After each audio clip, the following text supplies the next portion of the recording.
let's make some creamy, delicious, authentic Cuban black beans or frijoles negros. This is a staple recipe you need to have in your Latin kitchen. We're going to make these in the Instant Pot. So I'm going to start off by heating up my Instant Pot to the saute setting. And then I'm going to add some olive oil and diced smoked ham, along with some diced peppers and onions. And you can find the full recipe at delishdelites.com. Now we're going to saute this for a few minutes, then add our sofrito. And then once that is nice and fragrant, I'm adding my pre-soaked black beans. This is 1 pound. And I'm going to stir it up. And then I'm going to start adding my flavorings that make this Cuban black beans. So you need smoked meat for this recipe. I'm using smoked pork tails. You can also use smoked ham hocks or even smoked turkey wings if you don't eat pork. Now, let's say you don't have access to any of those. You can also use a ham bouillon cube. They come usually in the Latin supermarkets and it adds a nice smoky flavor to your beans. So I'm going to add about 2 smoked pork tails into this, and then I'm going to add my spices. For the exact measurements, visit delishdelites.com or check out the description where I've linked the recipe below.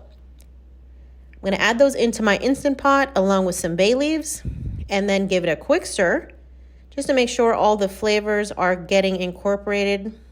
And then I'm going to add some additional water. This is going to help the beans get nice and rich, and you can add as little or as much water as you want, depending on how thick you want. But I think I've figured out the perfect ratio for this recipe. So then I'm going to set my Instant Pot to the bean/chili setting, and I'm going to increase the time on this to 45 minutes. I'm going to make sure that my Instant Pot is sealed, and then once it is ready, I'm going to let it naturally release. And here we are, a delicious pot of Cuban black beans that feeds about 8 people. You can eat this by itself. You can eat this with white rice. And to finish this off, I like to add a little bit of red wine vinegar to give it just a little tang, a little acidity. And just know that this actually thickens up as it sits. So it might look a little runny now, but once you let it sit in the fridge, and I do recommend doing that overnight, it's going to be bomb.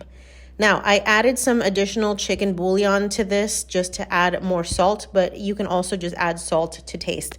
Make sure that you season it before you serve it. This is an amazing recipe. I love making a big batch of this and then serving it as soup. You can serve it alongside some rice and beans. You can actually mix this with your rice and beans to make what's called morro y cristianos or congri. Man, I love me a good bowl of black beans, y'all. I hope you love this recipe. And for all your favorite Latin recipes, all you got to do is visit delishdelites.com. Check them out, sign up for the mailing list, and you'll get these recipes straight into your inbox. Buen provecho and happy cooking.